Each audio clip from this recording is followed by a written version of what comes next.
अस्सलाम वालेकुम, welcome to my new video. तो इस वीडियो में हम ऑपरेटर्स के बारे में बात करेंगे कि C++ के अंदर कौन कौन से ऑपरेटर्स होते हैं और वो कैसे काम करते हैं।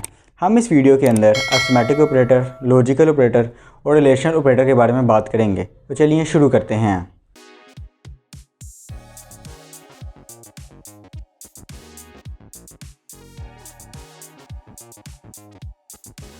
तो सबसे पहले हम देखते हैं कि हमारे पास ऑपरेटर्स होते क्या हैं।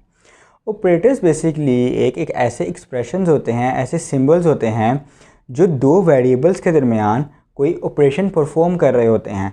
जैसे एडिशन का ऑपरेशन, हम उसके अंदर प्लस सिंबल इस्तेमाल करते हैं। तो दो वेरिएबल के दरमियान या तीन वेरिएबल के दरमियान कोई ऑपरेशन परफॉर्म हो रहा होता है, उसको हम ऑपरेटर कहते हैं। ऑपरेटर्स की अगर हम आगे टाइप देखें तो सबसे पहले हमारे पास आता है अरिथमेटिक ऑपरेटर। अरिथमेटिक ऑपरेटर आप सब ने पढ़ा है कि प्लस, माइनस, डिवीजन, मल्टीप्लिकेशन। एक नया ऑपरेटर है मॉडुलस ऑपरेटर।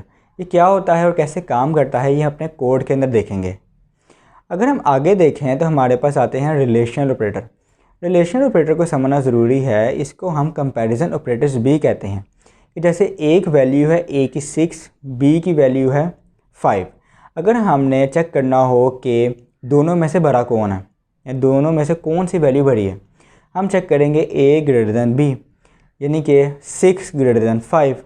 तो हमें पता लग रहा है कि इसकी वैल्यू 6 है, यानी कि 6 बड़ा है। तो बीच में जो ऑपरेटर इस्तेमाल हो रहा है, जो सिंबल इस्तेमाल हो रहा है ग्रेटर दैन का, उसको हम रिलेशनल ऑपरेटर कहते हैं या फिर कंपैरिजन ऑपरेटर कहते हैं। कि ये दो वेरिएबल के दरमियान कोई कंपैरिजन या कोई रिलेशन परफॉर्म कर रहा है कि या तो 6 बड़ा होगा या 5 बड़ा होगा या दोनों ही इक्वल होंगे, इसलिए हम रिलेशनल ऑपरेटर इस्तेमाल करते हैं। इसमें हमारे पास greater than, lesser than, equal, equal to, not equal to, lesser than, equal to, greater than, equal to operators आते हैं। इसके बाद हमारे पास जो मोस्ट इंपॉर्टेंट है, उसके अंदर हमारे पास लॉजिकल ऑपरेटर्स आते हैं। लॉजिकल ऑपरेटर्स की अगर हम बात करें तो ये हमें सिर्फ के सिर्फ दो वैल्यूज़ रिटर्न करते हैं, या ट्रू या फॉल्स। इसके अलावा ये कुछ रिटर्न नहीं करेंगे। यानी कि अगर एक वैल्यू है हमारे पास ट्रू, दूसरी वैल्यू है एक रिलेशन हमने लिखा है जैसे A ग्रेटर दैन B, उसमें हमने कोई ऑपरेटर, लॉजिकल ऑपरेटर डाल दिया है और दूसरा एक और ऑपरेशन, कोई रिलेशन ऑपरेशन हमने लिख दिया है। तो दोनों में से कोई एक ही ट्रू होगा। दोनों भी ट्रू हो सकते हैं या दोनों में से कोई एक ही ट्रू होगा। या तो वो ट्रू रिटर्न करेगा या फिर वो फॉल्स रिटर्न करेगा, तीसरी कोई वैल्यू वो रिटर्न नहीं करेगा। अगर हम इसकी टाइप देखें तो हमारे पास एंड ऑपरेटर आता है। अब एंड ऑपरेटर कैसे काम करता है कि हमारे पास एक रिलेशनल ऑपरेटर है जैसे A ग्रेटर दैन 6, फिर हमने बीच में एक एंड का सिंबल डाल दिया, फिर हमने कर दिया A greater than equal to 6। अब हमें नज़र आ रहा है कि दोनों ही ट्रू हैं। अगर A की वैल्यू है हमारे पास 7 है, यानी कि 7 ग्रेटर दैन 6 है। उसके बाद फिर बीच में एंड ऑपरेटर डल गया, फिर 7 ग्रेटर दैन इक्वल टू 6, यानी कि 7 ग्रेटर दैन तो है लेकिन इक्वल टू नहीं है, ये भी कंडीशन ट्रू है। एंड ऑपरेटर के केस के अंदर हमारे पास सिर्फ के सिर्फ तब ट्रू रिटर्न करता है जब दोनों कंडीशन ट्रू हो। जैसे इस केस के अंदर दोनों कंडीशन ट्रू है तो वो हमें 1 रिटर्न करेगा या फिर हमें ट्रू रिटर्न करेगा। अगर हमारे पास कोई एक भी कंडीशन फॉल्स हो जाएगी, यानी कि अगर पहली कंडीशन थी हमारे पास वो फॉल्स हो गई, दूसरी कंडीशन ट्रू हो गई, तब भी वो हमारे पास सिर्फ के सिर्फ फॉल्स रिटर्न करेगा, वो हमें ट्रू रिटर्न नहीं करेगा। अगर हमारे पास दोनों कंडीशन फॉल्स हो जाती हैं तब भी वो हमारे पास फॉल्स रिटर्न करेगा। एंड ऑपरेटर जब हमारे पास दोनों कंडीशन ट्रू होंगी तब वो हमें ट्रू रिटर्न करेगा, अदरवाइज़ हर कंडीशन के अंदर वो हमें फॉल्स ही रिटर्न करेगा। इसके बाद हमारे पास और ऑपरेटर आता है। और ऑपरेटर एंड ऑपरेटर से बिल्कुल ऑपोजिट है, यानी कि उसके अंदर अगर हमारे पास कोई एक भी फॉल्स होती थी तो कंप्लीट हमारी एक्सप्रेशन फॉल्स हो जाती थी। लेकिन और के केस के अंदर हमारे पास अगर एक भी ट्रू हो जाए, यानी कि पहली कंडीशन ट्रू है, दूसरी कंडीशन फॉल्स है और बीच में हमने और ऑपरेटर लगाया हुआ है, तो हमारे पास उस केस के अंदर ट्रू रिटर्न होगा, फॉल्स रिटर्न नहीं होगा। ये फॉल्स सिर्फ उस सूरत में रिटर्न करती है जब हमारे पास दोनों कंडीशन फॉल्स हों, यानी कि पहली कंडीशन भी फॉल्स हो, दूसरी कंडीशन भी फॉल्स हो। उसके अलावा ये ट्रू ही रिटर्न करती है, बेशक पहली ट्रू हो दूसरी फॉल्स हो या दोनों ट्रू हों, ये हमें ट्रू ही रिटर्न करेगी। इसके लिए जो हम सिंबल इस्तेमाल करते हैं उसको हम डबल पाइप्स कहते हैं। अगर हम एंड ऑपरेटर के सिंबल की बात करें तो उसको हम एम परसेंट के सिंबल से, यानी कि 2 एम परसेंट इस्तेमाल करते हैं या फिर 2 एंड ऑपरेटर्स इस्तेमाल करते हैं। लास्ट हमारे पास आता है note operator. Note operator opposite है सबसे, यानी कि अगर हमारे पास एक कंडीशन ट्रू है हम नोट ऑपरेटर लगाएंगे वो हमारे पास फॉल्स हो जाएगी, एक कंडीशन फॉल्स है वो हमारे पास ट्रू हो जाएगी अगर हम नोट ऑपरेटर लगाएंगे। अब हम चलते हैं VS कोड के अंदर और अपने इस कोड को इम्प्लीमेंट करते हैं ताकि आपको और अच्छे तरीके से समझ आ जाए कि ऑपरेटर्स क्या होते हैं। ओके, तो मैंने अपना VS कोड खोल लिया है और सबसे पहले यहाँ पे हम अरिथमेटिक ऑपरेटर्स को देखते हैं। हम यहाँ पे लेंगे 2 वेरिएबल। अभी हम यूज़र से वेरिएबल की वैल्यू नहीं ले रहे, अभी हम बेसिक देख रहे हैं। बस हम यहाँ पे लेते हैं इंट a = 10, उसके बाद b = 2, हम ये ले लेते हैं। अब हमें सबसे पहले करना है एडिशन। कोई ऑपरेशन हमें परफॉर्म करने के लिए एटलीस्ट 2 वेरिएबल्स चाहिए ही चाहिए ताकि उन दोनों के दरमियान ऑपरेशन परफॉर्म हो। अगर हम यहाँ पे सी आउट लिखेंगे और इधर लिख देंगे a + b, हमने ये लिखा, इसको यहाँ पे सेव किया। जैसे हम इसको यहाँ पे रन करेंगे तो हमें ये 12 रिटर्न कर देगा, क्योंकि a + b यानी कि 10 + 2 12 होता है। अब हम यहाँ पे बाकी जो ऑपरेटर्स है उसको चेक कर लेते हैं। अब इसको कॉपी किया, यहाँ पे पेस्ट, नीचे यहाँ पे पेस्ट, यहाँ पे हमने माइनस कर दिया, यहाँ पे मल्टीप्लिकेशन। अब मल्टीप्लिकेशन के केस के अंदर आपने ये बात याद रखनी है कि कोई भी लैंग्वेज हो, वो C++ हो, वो C लैंग्वेज हो या कोई और भी लैंग्वेज हो, उसके अंदर हम क्रॉस सिंबल इस्तेमाल नहीं करते लैंग्वेजेस के अंदर। उसके लिए जो हम सिंबल इस्तेमाल करते हैं उसका नाम एस्टेरिक होता है, जो मैंने इन दोनों के दरमियान में डाला है। इसको हम एस्टेरिक सिंबल कहते हैं। मैं जब इसको यहाँ पे सेव करूँगा और यहाँ पे जब इसको मैं रन करूँगा तो मुझे ये प्लस में, उसका माइनस में और मल्टीप्लिकेशन में रिटर्न कर देगा। इसने मुझे एक ही लाइन में रिटर्न कर दिया। हम एक काम करते हैं, इसको एंड एल डाल देते हैं इसके एंड में ताकि ये न्यू लाइन के अंदर इसको प्रिंट करें, एंड एल, और लास्ट में भी एंड एल। अब हम इसको एंड एल डालेंगे, ये हमें सारी न्यू लाइन के अंदर प्रिंट करवाएगा। पहले इसने 12 किया, 8 किया, 20 किया। यहाँ तक मुझे उम्मीद है आपको समझ आ गई होगी।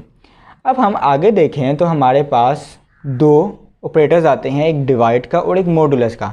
ये दोनों ऑपरेटर्स ज़रा थोड़ा सा कंफ्यूज कर देते हैं अगर हम इसको समझते हैं।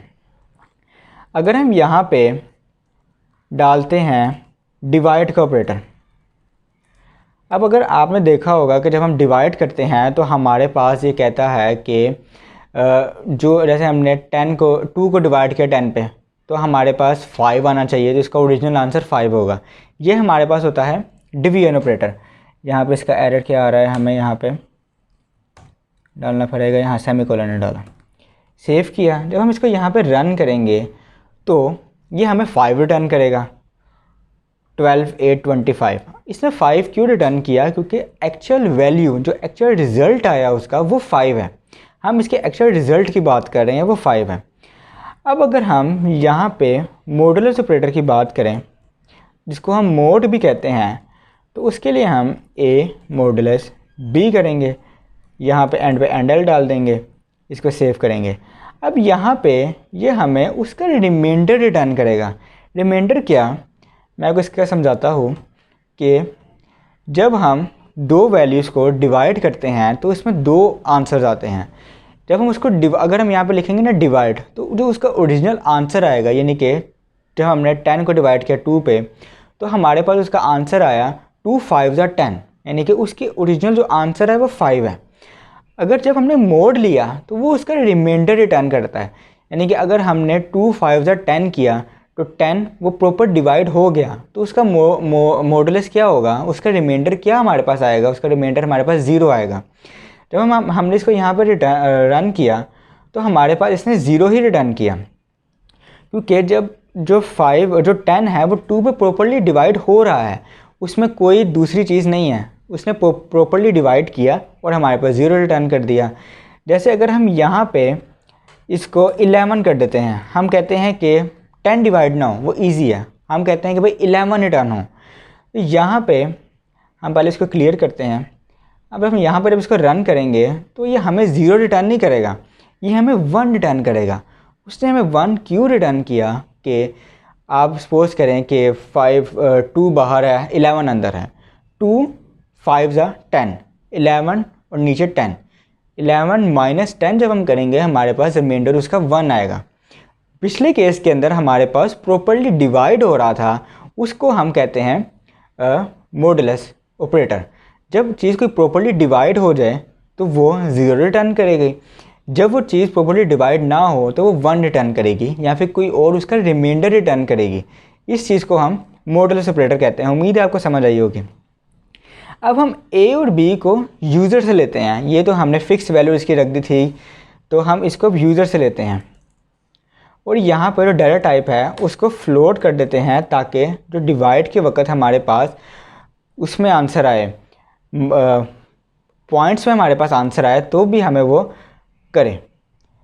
लेकिन आपने इस बात को एक ख्याल रखना है कि जो मॉडुलस ऑपरेटर होता है वो सिर्फ इंट के साथ काम करता है, वो फ्लोट के साथ काम नहीं करता। जैसे मैंने यहाँ पे फ्लोट लिखा था अभी, तो यहाँ पे इसने मुझे इसके नीचे एरर दे दिया।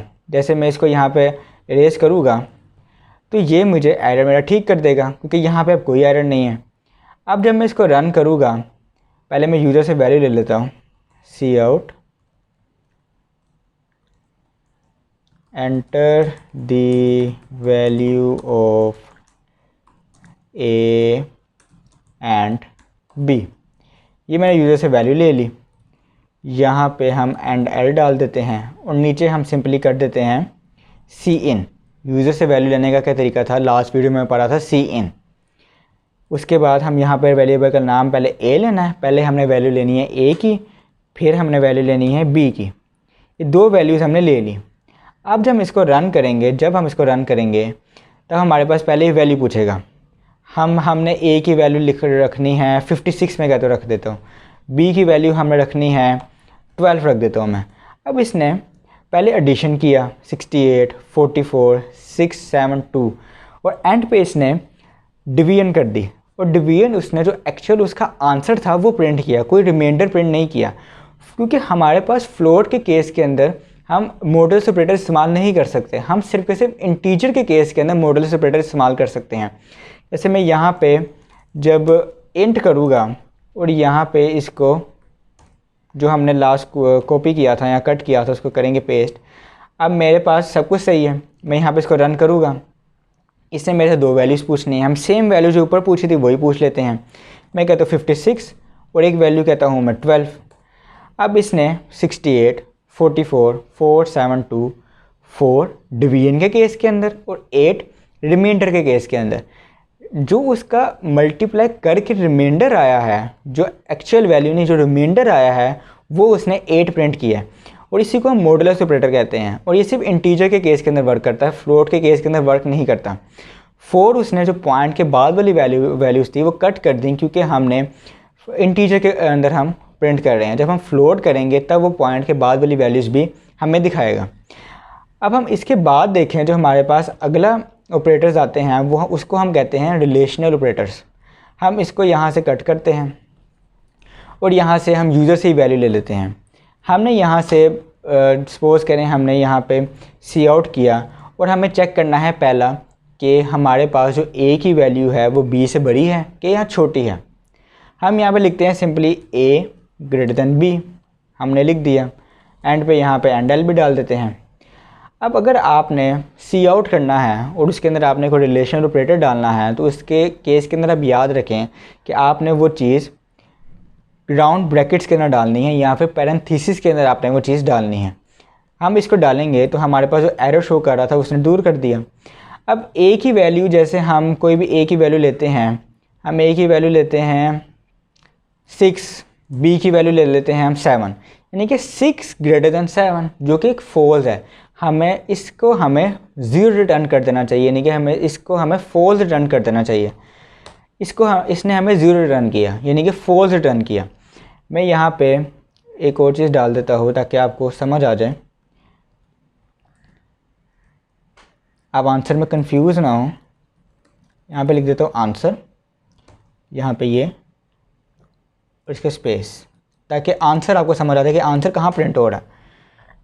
यहाँ पे मैं 2 वैल्यूज़ ले लेता हूँ जैसे 76 और 100 ले लेता हूँ, या फिर हम कुछ छोटी वैल्यू ले लेते हैं। ट्रू के केस के अंदर हम 56 ले लेते हैं। 76 ग्रेटर देन 56 है, यानी कि ये ट्रू कंडीशन है, इसको हमें 1 रिटर्न कर देना चाहिए। हमने किया आंसर इज़ 1, आंसर 1, यानी कि इसने हमें ट्रू रिटर्न कर दिया। अगर हम इसकी बाकी चीज़ें देखें तो हम इसी को कॉपी करते हैं और नीचे पेस्ट करते हैं। एक हमारे पास था लेसर देन, एक हमारे पास था ग्रेटर देन इक्वल टू, कि अगर तो वो बड़ी भी है और इक्वल भी है। फिर हमारे पास इसी तरह लेसर देन इक्वल टू, फिर हमारे पास इक्वल इक्वल टू, यहाँ पे इक्वल इक्वल टू, और लास्ट चीज़ जो हमारे पास आती है वो आती है not equal to, not equal to. इसको हम यहाँ पे सेव करेंगे। अब टोटल हमारे पास आंसर प्रिंट करेगा। अब हमने यहाँ पे सिर्फ 2 वैल्यूज़ यूज़र से लेनी है, ए और बी की। हम कोई ए की वैल्यू ले लेते हैं 134 या 32 ले लेते हैं, और बी की वैल्यू हम ले लेते हैं 500। अब ए ग्रेटर देन बी है, यानी कि 132 ग्रेटर देन 500 है, जो कि एक फॉल्स कंडीशन है, ये ट्रू नहीं है। अब देखते हैं हमारे पास ये रिज़ल्ट क्या प्रिंट करता है। एक मिनट इसको मैं सेव कर लो यहाँ पे, दोबारा रन करता हूँ मैं। हमने वैल्यू ली थी 132 और कोई वैल्यू और ले लेते हैं 56 या 500 हमने ली थी। अब यहाँ पे इस केस के अंदर इसको हमें फॉल्स रिटर्न करना चाहिए। हम इसको करेंगे पहली कंडीशन के अंदर ए ग्रेटर देन बी, यानी कि 132 ग्रेटर देन 500, ये फॉल्स है, इसने हमें फॉल्स रिटर्न कर दिया, पहला आंसर 0 यानी कि फॉल्स। दूसरे के अंदर ए लेस देन बी, यानी कि हमारे पास जो आंसर आएगा 132 लेस देन 500, ये ट्रू कंडीशन है, इसने हमें 1 रिटर्न कर दिया, यानी कि ट्रू रिटर्न कर दिया। उसके बाद हमारे पास तीसरा a greater than equal to b, same word result जो ऊपर आया था, ए ग्रेटर देन बी नहीं है 0, फिर a less than equal to b 1, फिर a equal equal to b, a equal to b नहीं है, यानी कि 132 इक्वल टू 132 नहीं है, ये फॉल्स कंडीशन है, इधर इसने हमें 0 प्रिंट कर दिया। आखिरी केस के अंदर ए नॉट इक्वल टू बी, यानी कि जो चीज़ अगर ट्रू हो रही है तो उसने वो फॉल्स कर दी है। जैसे ऊपर हमने देखा ए इक्वल टू बी जो कि नहीं है, तो उसने हमें फॉल्स रिटर्न किया। नोट ऑपरेटर के केस के अंदर नॉट इक्वल टू के अंदर ऊपर अगर हमारे पास फॉल्स है तो नीचे उसने हमें ट्रू रिटर्न कर दिया, ऑपोजिट, बिल्कुल ऑपोजिट कर दिया। अब यहाँ पे जो 2 सिंबल्स हैं, एक ये और एक ये, इसको अगर हम समझें तो हम यहाँ पे ए की वैल्यू को या बी की वैल्यू को इक्वल रख देते हैं, ताकि आपको इक्वल इक्वल भी समझ आ जाए, नॉट इक्वल भी समझ आ जाए, बाकी सब भी समझ आ जाए। मैं यहाँ पे जब इसको रन करूँगा, हम यहाँ पे 2 वैल्यूज लेते हैं, एक ले लेते हैं 500, एक ले लेते हैं हम 500, दूसरी 500। अब पहले केस के अंदर a greater than B, A 500 greater than 500 नहीं है। आप ये याद रखें कि 500 से बड़ा नहीं है, ना ही वो बराबर है। दूसरे केस के अंदर ना ही वो लेज़र है, वो दोनों इक्वल हैं, वो लेज़र भी नहीं है, वो ग्रेटर भी नहीं है। तीसरे केस के अंदर a greater than equal to b, यानी कि 500 जो है वो greater than equal to b है, ये कंडीशन हमारे पास ट्रू होती है। चौथे केस के अंदर a less than equal to b, यानी कि 500 less than equal to b भी है, यानी कि 500 छोटा भी है और बराबर भी है बी के, ये भी ठीक है। इधर भी इसने 1 कर दिया, इधर भी 1 कर दिया, इधर भी 1 कर दिया, जो ए इक्वल टू बी था। दोनों केस ए भी हमारे पास 500 है, बी भी हमारे पास 500 है, दोनों इसने हमारे पास सेम कर दिया। लास्ट के अंदर जैसे मैंने आपको पहले बताया था कि अगर ए इक्वल टू बी हमारे पास वो ट्रू कह रहा है, तो लास्ट नॉट इक्वल टू हमारे पास वो जाहिर सी बात है हमें वो फॉल्स कह देगा। ये सारे थे हमारे पास रिलेशनल ऑपरेटर्स। अगर हम आगे चलें और हमारे पास आगे आते हैं लॉजिकल ऑपरेटर्स, इन सबको हम कट करते हैं और हम चलते हैं लॉजिकल ऑपरेटर्स की तरफ। हम यही सारी चीज़ लिखे रहने देते हैं, हमने यूज़र से ही 2 वैल्यूज़ लेनी है। अभी हम 2 वैल्यूज़ के ऊपर ही काम कर रहे हैं, वो भी हम यूज़र से ले रहे हैं। अगर हम लॉजिकल ऑपरेटर्स की बात करें तो लॉजिकल ऑपरेटर्स 2 रिलेशनल ऑपरेटर्स, यानी कि a greater than b, b greater than c, यानी कि या बी ग्रेटर देन ए, इन दोनों के दरमियान जो हम ऑपरेटर डालेंगे उस हिसाब से वो काम करेगा। अब हम जैसे यहाँ पे सी आउट लिखते हैं और लॉजिकल ऑपरेटर 2 वैल्यूज रिटर्न करता है, या ट्रू या फॉल्स। हम यहाँ पे लिखते हैं एक कंडीशन, हम लिखते हैं a greater than equal to 6 कर देते हैं। एक कंडीशन हमने ये लिख दी, बीच में हमने डालना है एंड ऑपरेटर, हमने डाला एंड ऑपरेटर। फिर हमने जो दूसरी कंडीशन डाली वो लिख देते हैं हम b greater than equal to 67 कर देते हैं हम, और यहाँ पे हम एंड पे एंडल डाल देते हैं और इसको यहाँ पे सेव करते हैं। इसको हम पैरेंथेसिस के अंदर क्लोज कर देते हैं ताकि ये हमें एरर ना दे। तो हमने इसको किया तो इसने हमें एरर देना छोड़ दिया। अब जब हम इसको रन करेंगे, सबसे पहले हमने इसको रन किया, हमने लिख दी एक वैल्यू, हमने लिखी 56, ठीक है। दूसरी वैल्यू हमने लिख दी 2। अब पहली कंडीशन आप देखें 56 ग्रेटर देन इक्वल टू 6, ये कंडीशन ट्रू है, वो बड़ा है, 56 बड़ा है 6 से। दूसरी कंडीशन जो हमारे पास b था 2 ग्रेटर देन इक्वल टू 67, ये कंडीशन हमारे पास फॉल्स है, 2 67 से छोटा होता है। अब जैसे ही मैं इसको एंटर प्रेस करूँगा, इसको हमें 0 देना चाहिए। इसने हमें 0 दिया, क्योंकि 0 इसने हमें इसलिए दिया क्योंकि दोनों कंडीशन हमारे पास, एक कंडीशन हमारे पास ट्रू हो गई, एक कंडीशन हमारे पास फॉल्स हो गई। हमने एंड ऑपरेटर के केस के अंदर ये पढ़ा था कि अगर हमारे पास दोनों कंडीशन ट्रू होंगी तभी वो हमारे पास ट्रू रिटर्न करेगा, अदरवाइज़ वो हमारे पास ट्रू रिटर्न नहीं करेगा। एक कंडीशन हमारे पास अगर फॉल्स है और दूसरी कंडीशन हमारे पास अगर ट्रू है तो वो हमें फॉल्स रिटर्न करेगा, हमें वो ट्रू रिटर्न नहीं करेगा। अब अगर हम एक ट्रू केस भी देख लेते हैं, यहाँ पे अगर हम एक ट्रू केस देखते हैं कि पहले हमने एक फॉल्स और ट्रू का देख लिया, हम एक ट्रू केस देखते हैं। हम पहले कहते हैं 56 या 65 कह देते हैं, और b की वैल्यू भी हम 67 से बड़ी रख देते हैं, 100 कर देते हैं। पहली value 65 greater than equal to 6 जो कि है, दूसरी वैल्यू हमारे पास 100 ग्रेटर देन इक्वल टू 67 जो कि है। अब इसको हमें 1 देना चाहिए, इसने हमें 1 आंसर दिया क्योंकि दोनों कंडीशंस हमारे पास ट्रू थी। इस बात को फिर देख लें कि अगर हमारे पास दोनों कंडीशन फॉल्स होंगी तब ये हमारे पास फॉल्स रिटर्न करेगा। अगर हमारे पास एक कंडीशन फॉल्स है, दूसरी कंडीशन हमारे पास ट्रू है, तब ये हमें फॉल्स ही रिटर्न करेगा, ये हमें ट्रू रिटर्न नहीं करेगा। ये ट्रू सिर्फ और सिर्फ उस केस के अंदर हमारे पास रिटर्न करेगा जब हमारे पास दोनों कंडीशन ट्रू हो, अदरवाइज़ ये हमारे पास ट्रू रिटर्न नहीं करेगा। दूसरा जो केस हमारे पास जो और ऑपरेटर का था, उसके अंदर हमने पढ़ा था कि अगर हमारे पास दोनों कंडीशन ट्रू होंगी तभी वो ट्रू रिटर्न करेगा, कोई एक भी ट्रू हो जाए तभी वो ट्रू रिटर्न करेगा। और ऑपरेटर के लिए जो हम सिंबल इस्तेमाल करते हैं उसको हम डबल पाइप्स कहते हैं। जो पाइप का सिंबल है डबल पाइप। अब जब हम इसको रन करेंगे, हम यहाँ पे इसकी कंडीशन बेसिकली चेंज कर लेते हैं। हम इसकी कंडीशन कर लेते हैं a इक्वल टू 6, ठीक है, और यहाँ पे इसको हम कर लेते हैं लेस देन 67। अब हम जब यहाँ पे इसको रन करेंगे, अब हमने दोनों केसेस को बारी बारी देखना। मैं यहाँ पे इसको और क्लियर कर देता हूँ ताकि आप कंफ्यूज ना हो। यहाँ पे मैं डाल देता हूँ फॉर एंड ऑपरेटर ताकि आप दोनों में मिक्स ना हो, और यहाँ पे नीचे मैं डाल देता हूँ फॉर और ऑपरेटर,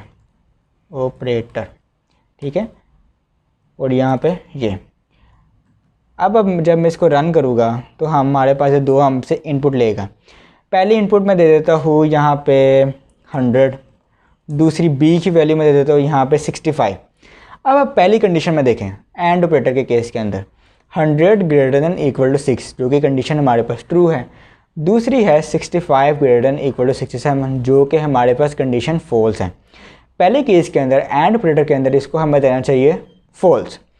दूसरे के अंदर अगर हम देखें तो हमारे पास पहली कंडीशन है a इक्वल टू 6, यानी कि a हमारे पास 6 के बराबर होना चाहिए, ये कंडीशन हमारे पास फॉल्स हो गई है। दूसरी कंडीशन है b less than equal to 67, 65 less than equal to 67, ये कंडीशन हमारे पास ट्रू हो गई है। और के केस के अंदर अगर कोई एक भी हमारे पास ट्रू हो जाए तो वो हमारे पास ट्रू ही रहेगी। हम इसको रन करेंगे फॉर एंड ऑपरेटर 0, यहाँ पे मैं इसको स्पेस डाल कर लिख देता हूँ, यहाँ पे सेव करता हूँ। उसको दोबारा रन करता हूँ। पहले हमने ली थी 100, फिर हमने ली थी 65। फॉर एंड ऑपरेटर 0, पहले हमने देखा कि वो 0 ही यानी कि फॉल्स ही रिटर्न करेगा, क्योंकि हमारे पास जो पहली कंडीशन थी वो हमारे पास ट्रू थी, दूसरी कंडीशन हमारे पास फॉल्स थी। कोई एक भी फॉल्स तो पूरा एंड ऑपरेटर फॉल्स।